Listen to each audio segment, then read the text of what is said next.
Now, back to the story I opened the program with, the ongoing campaign meltdown of Opposition Leader Anthony Albanese. He started the campaign, as we all know, with some horrible blues, not knowing crucial economic facts. But after promising he'd then own his mistakes, Albanese has tried to deny his big mistake from yesterday when he couldn't detail his own plan for the NDIS. And he's blamed his latest problems not on his errors, but on the media. Let me tell you what the NDIS is about. It's not about gotcha questions. What it's about is providing what policy really a gotcha question, Mr. Albanese. You had your opportunity. You had your opportunity, and now it's my turn to answer. So just wait. This is the story of the election campaign so far, and there's only 2 weeks to go. Mark Latham had some strife as Labor leader in 2004, John Hewson for the Liberals in 1993. But when I spoke earlier with the Nine Network's national political editor Chris Uhlmann, I put to him that Albanese's performance is worse than either of those because it's mistake after mistake. Well, I think in the words of Wayne Swan, it's been less than ideal, and you would have hoped that after a week off the trail that there'd be a bit of retooling and certainly some more attention to detail. But the questions that he's been asked are perfectly legitimate ones. He's been asked to explain questions about his own policy. They are not pop quiz questions. He wasn't asked about the price of a loaf of bread. He was asked about the National Disability Insurance Scheme and the 6-point plan that he had to improve that. That is central to the agenda. He's being asked about policy and simply asked to explain. So it's inexplicable to me that he didn't have an answer to that question. Yeah, earlier in the campaign he was asked the cash rate, and then of course our own Andrew Clennell asked him about the unemployment rate, and it was your colleague Jonathan Kersley who yesterday asked him about that 6-point plan. Of course it's a legitimate question. What about this backlash now, saying though that from some in the media and politics suggesting these journalists are after gotcha moments, or they're trying to make themselves the centre of the story?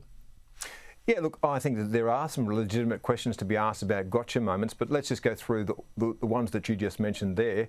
The day job of a Prime Minister is to understand the unemployment rate. We've had a lesson in the last week about how important the cash rate is, because when that moves, millions of Australians' lives are affected by it, and the whole crisis that we're being told about in terms of cost of living, part of that now is what's going to happen to people's mortgages. The unemployment rate is incredibly important because the lower it goes, the more it's going to push up wages and inflation. They are central to the conversation that we are having. Not knowing those is not simply a matter of not knowing a detail or being gotten a gotcha question.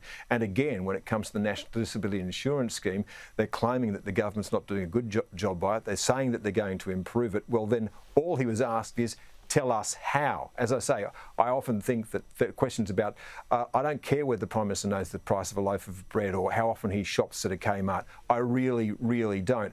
I do care that he understands the fundamentals of the policies that he is trying to push, or the big levers in the economy.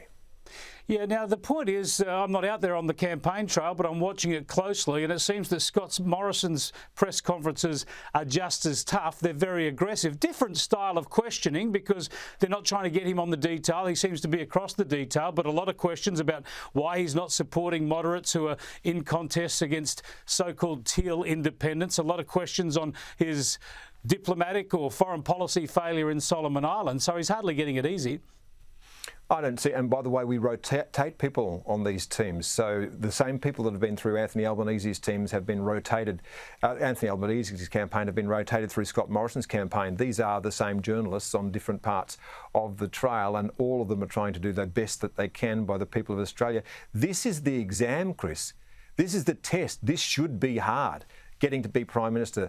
The thing is that Scott Morrison has been tested over the last 3 years, is used to this kind of environment. He expects a hostile media environment. Anthony Albanese walked into this campaign, it would appear, without ever having faced that kind of environment, ever having faced these really tough questions. He should have been ready for this test, and this was the test that Scott Morrison set him. That's why he wanted a 6-week campaign. He has to run him down, and he believed that Anthony Albanese would be exposed in the campaign. Now, it would appear that the Prime Minister's calculations so far has paid off. Whether it's enough to get him across the line because of the scar tissue the Prime Minister's carrying from 3 years of this kind of treatment, well, we'll find out at the end of this campaign.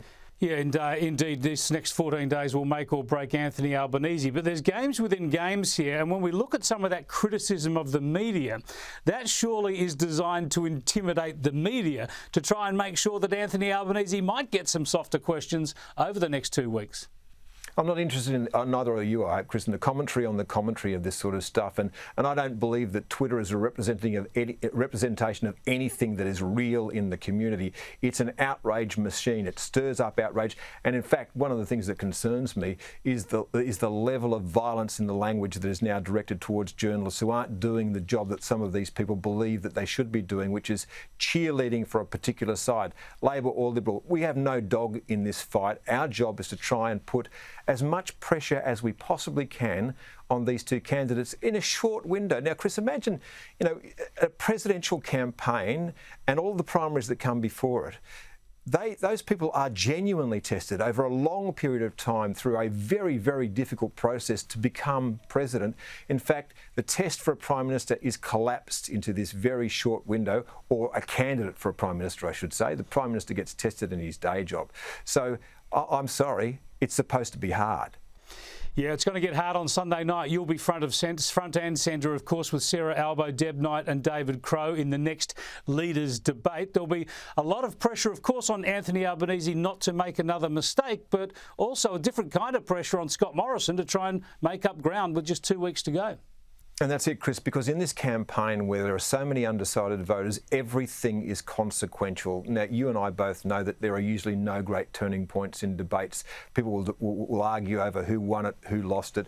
But now the pressure is immense because this election is there to be won or lost in the next fortnight. Every single thing that they say is of consequence. And don't forget that polls open on Monday. People will start to vote on Monday. So this performance in front on a free-to-air network, which we will then stream across the Age and the Sydney Morning Herald and go live on our radio stations, will reach a very big audience. And may I say, too, the kind of audience that these two need to be talking to, too. We're talking about coming off the back of Lego Masters. That's the demographic. And I do wonder, Chris, one of the things I wanted to do is give them both a bag of Lego and see whether or not they could build a house. I think people would watch that. Indeed. Well, my kids will be watching the Lego and I'll be watching this. Great to plug our competitors for once. Thanks for joining us, Chris Uhlmann. Thanks, mate.